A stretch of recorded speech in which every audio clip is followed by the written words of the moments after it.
welcome to Spark TV. Thank you. Thank I'm you. so excited to have you here. Cold and all. Thank you for showing Yes, up and that's hanging right. out.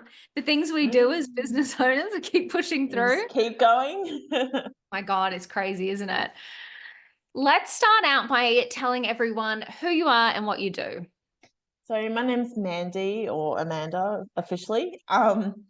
I am the founder and CEO of the Manasa Foundation. We are a Brisbane-based social enterprise and registered charity now, working on making some big changes in the mental health, trauma, and addiction space. So, access to care from a grassroots level, looking to get into more policy and that sort of thing, and also like really looking at it from the worker perspective as well, and giving more opportunities to workers that are not out there as well.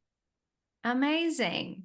This is huge. How did you get into this to start with? It's been coming a long time. I started almost a decade ago, Wow. probably about 8 years ago. I started working in the front line, Mhm. and I've just was a career change, complete career change. And I, did my study and my student hours and stuff, and through that, I just sort of found this niche and I kept seeing the same issues and the same problems. And this was from my colleagues, this was from the people I was working with across the board, like regardless of whether it was, in government funded programs or NDIS or privately, um, everyone was having the same kind of feedback about the system.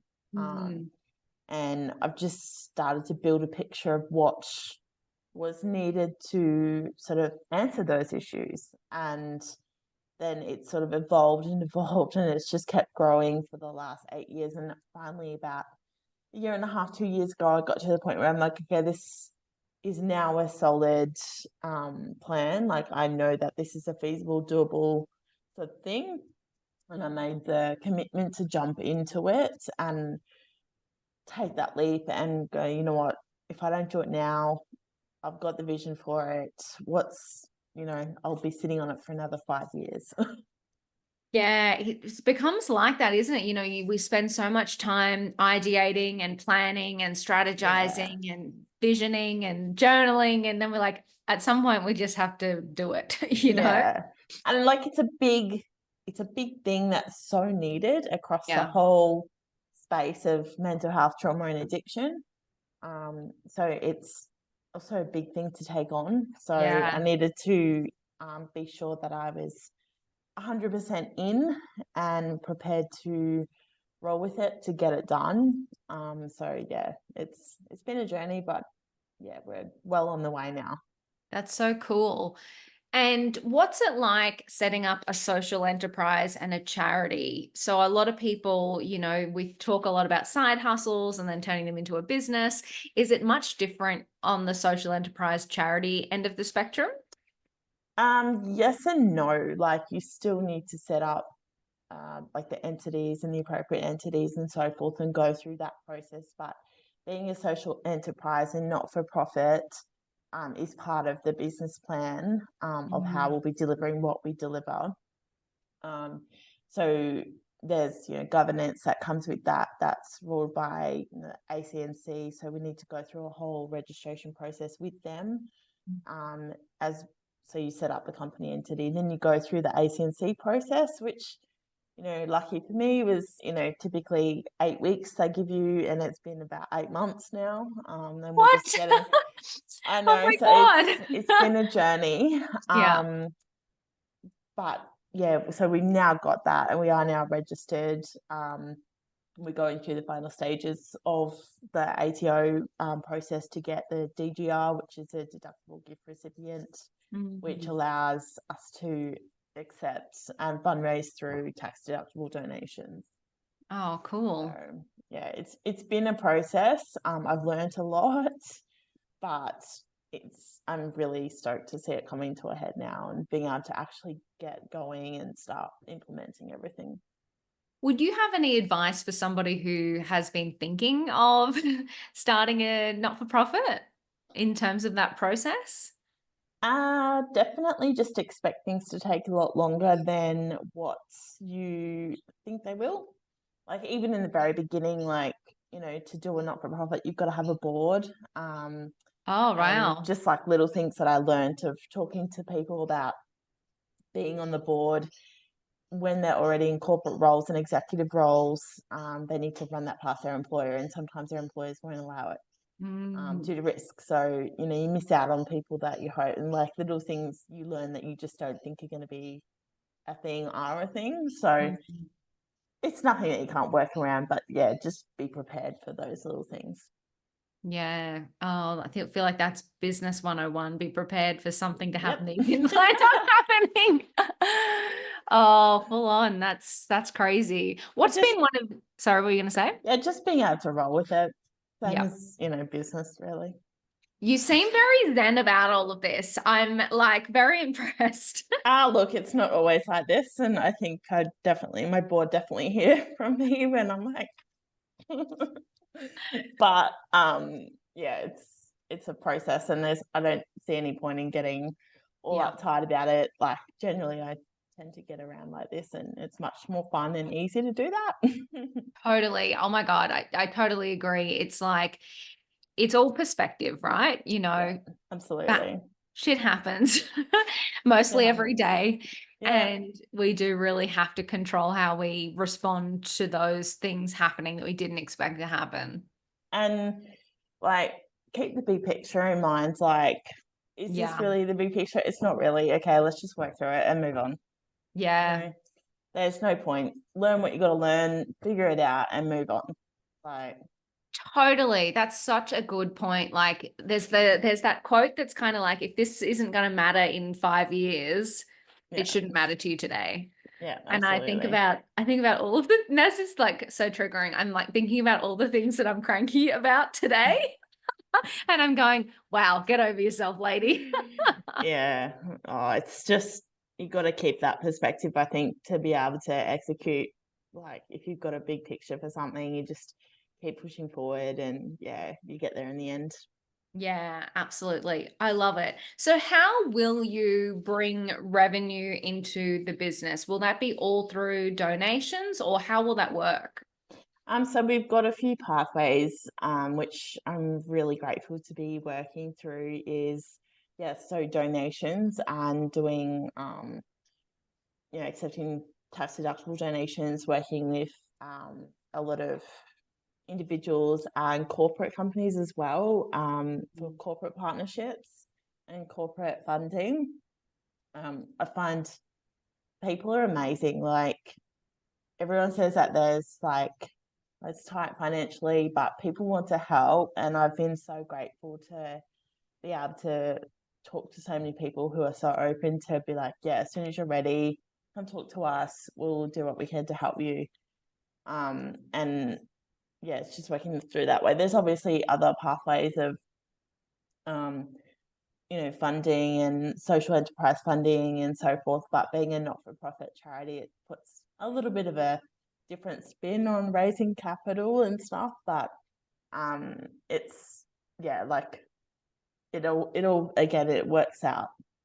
There's no shortage of options and pathways out there. You've just got to find what works and be able to, I guess, just keep going until you find your happy space where that works for you. And it's really, I think, important for me as well is working with people who believe in the vision of what we're building.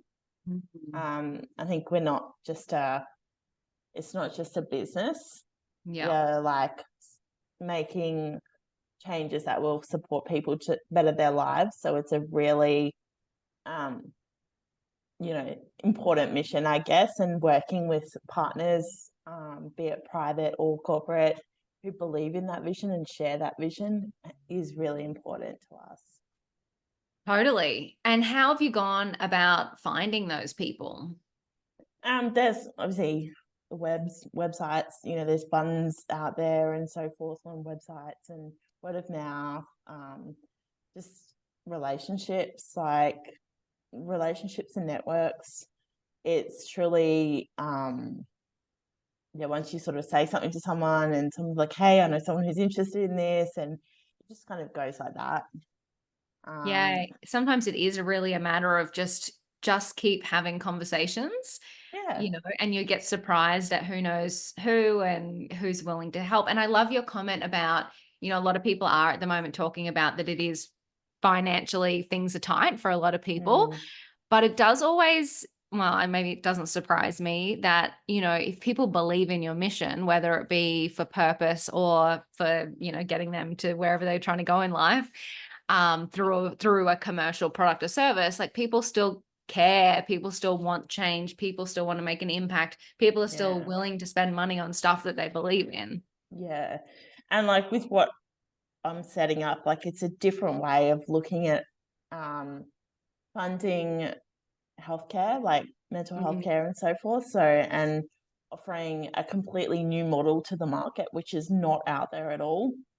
So, it kind of is an education process as well, and helping people, not just partners and people who are supporting financially, but also then comes to educating the community on what we will be offering. So, it's really an education process from all aspects. It's not like, hey, here I'm selling another tomato sauce. Would you like yes. some tomato sauce, which everybody knows what it is? It's a process. Yeah, and that's so interesting when you are a first mover in any industry. People, I think, underestimate the education process, and having Yeah, to, and, to your point, it's on both sides. It's the people supporting you, through partnerships, financially, commercially, all of those things, and the community that you support as well.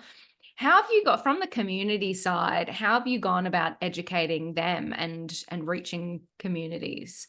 at the moment, because we're only still working through the setup stages, it's been word of mouth really, and talking Yeah, to anyone who'll pretty much listen. yeah, Um, love it. but I'm still doing that 10 years later. I'm like, who will listen to me today? but it's yeah, we will set up a formal plan of how that education process will go, and that'll be rolled out through, community engagement, stakeholder engagement, working with local services, local providers, but also then social media and so forth to start to educate the broader community Mm, about what we do. And obviously, our website will have a whole overhaul so that people are able to really see what we can offer yeah. and what we are offering as well. So this is a pretty heavy space. And being a business owner, at the best of times is hard work. How do you balance it from like a mental workload point of view? How do you maintain, I hate the word work-life balance because I don't believe in it, but how do you maintain your energy and looking after yourself whilst running a business, running a charity, and being in a space that is so intense? I think it's just taken years of just knowing what helps me recharge Yeah. and knowing when I need to recharge. It's not always a perfect science.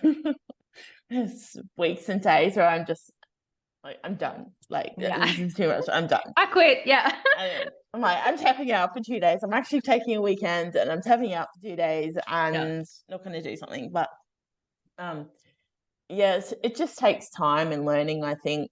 And I think working in something that I'm so passionate about, I Yeah. find I just, even though I get tired and some days are like, oh, I'm done, Mm, I still don't lose that drive and that motivation to see it to the end, mm. because I know that it's going to have so much impact for so many people and help so many people as well. Oh, So, absolutely. And I think too, sometimes we do that. We're like, that's it. It's all over. I quit. But we just needed to like go for a walk. And then yeah, when we're on the walk, we're like, oh, I could do this. I could do this. I could do this. It's yeah, almost like we just need to give ourselves permission to rest sometimes. yeah. And I think the space in between those meltdowns of like, oh my God, I'm done, is really lengthened when I focus on the basics for myself. Yeah. I'm a gym person every day, 5 a.m., like have my coffee, like my little social time, my gym, and that kind of sets me up for the day. Mm. and it Love also that. makes sure that I sleep well. So it really is just like the boring basics: sleep well, eat well, train well, um, and it really helps. Yeah, isn't it funny how it's not rocket science? It's really not. It's just a discipline to do it. Like, Yeah. you know it, but it's Yes. a discipline to do it. And I think having that, um, yeah, foundation there at this Mhm. early stage, and I've always been like a gym person, which I really enjoy in the mornings. Um, it's helped with that. So just keeping that going and knowing what fills my cup of tea. Yeah. No, I love it. It's such good advice. It's literally, again, I'm sitting here going, maybe that's why I'm having a mental breakdown today because I haven't moved. I haven't moved in a few days.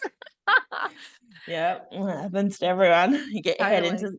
head into something and you're like, oh, maybe I don't want to, but like getting up and going for that walk will make sure what you're doing is actually done better because you've taken that time for yourself. It's so true. And it's wild that we all know this. Mm, And when we go for the walk or we go run on the treadmill or we go to the gym, we feel so much better and so much more yeah, inspired and so much more energized to do the work we want to do. But in the before times, we're like, oh, maybe I should just work harder, or maybe I should just send another yeah, email. Or we try and put it off, even though we have the evidence that supports that it supports us. yeah, yeah. Yeah, it just comes down to that discipline of doing it and it helps everything. Oh my God. And So like not it doesn't have to be like gym and, food for everyone. Like it's everyone has their own thing. So just yeah. knowing what your own thing is. Yeah. And I think like experimentation is good as well. If people are listening, going, well, I don't know what my thing is, Yeah, just absolutely. trying stuff is good. You Yeah, know, try yoga, try go to the gym, try go to the movies, try whatever. I yeah. think we just like, once I remember once someone said to me, they're like, it's too late. I can't figure it out. And I'm like, they were like 30 or something. And I was like, okay, settle down. You've got like 100 years left to live. Yeah, If you're giving up now, that's a huge problem. I just feel like we can always get up again. We can always try something new. We can always solve a problem. yeah. It's not ever like we have never tested all the options. So if No. you're feeling a little shit, there's probably something out there that will help. Yeah, and if you're feeling a little shit today and you're feeling stuck, then tomorrow's a new day. Or like go for a break it up, start again, reset. Yeah, I love that. And it's like So also, the world probably won't end if you stop working today no. and pick it up tomorrow.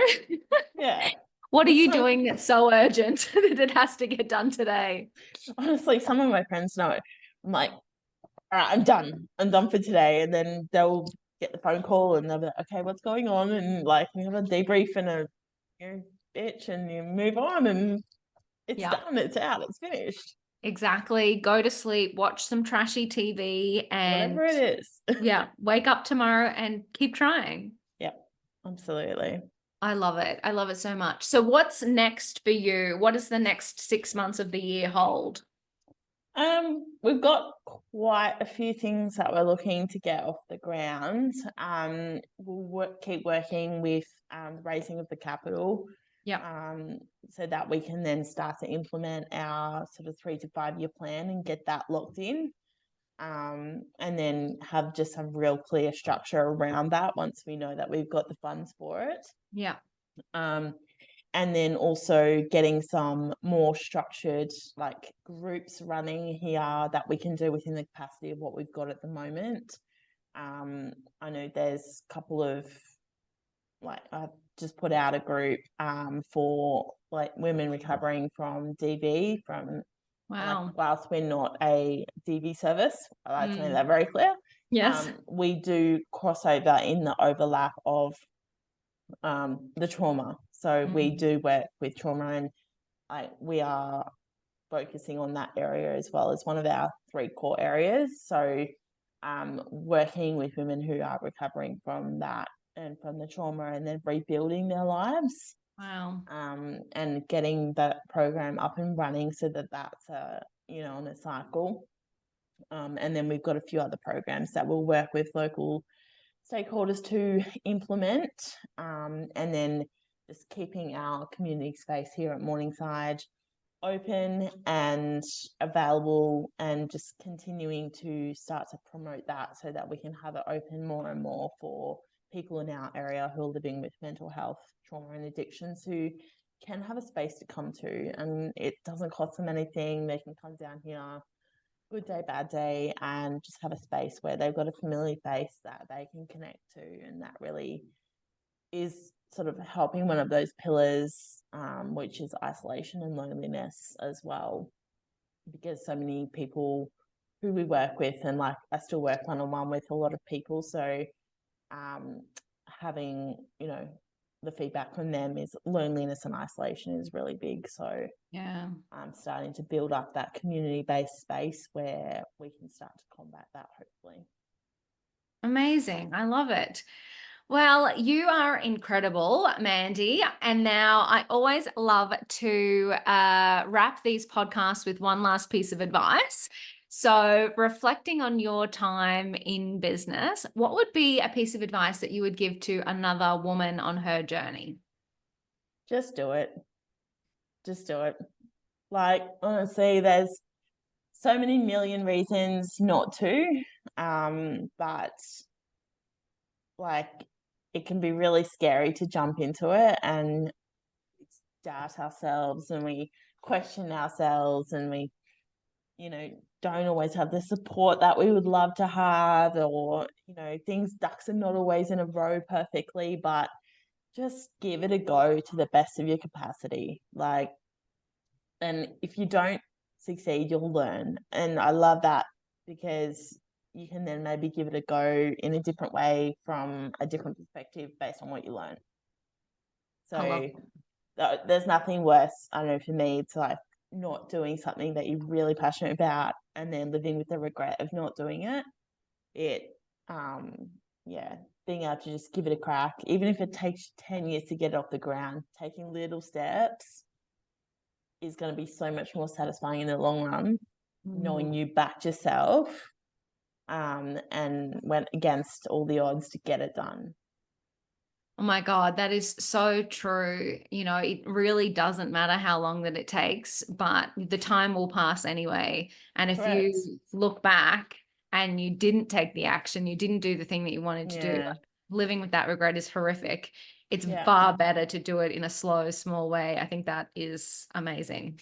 Yeah. And just bite-sized chunks, like what's next? What's next? Like little bits. Yes. Otherwise it just gets overwhelmed and gets thrown in the scrap heap, and you know, nothing's an overnight success. Like, it takes time.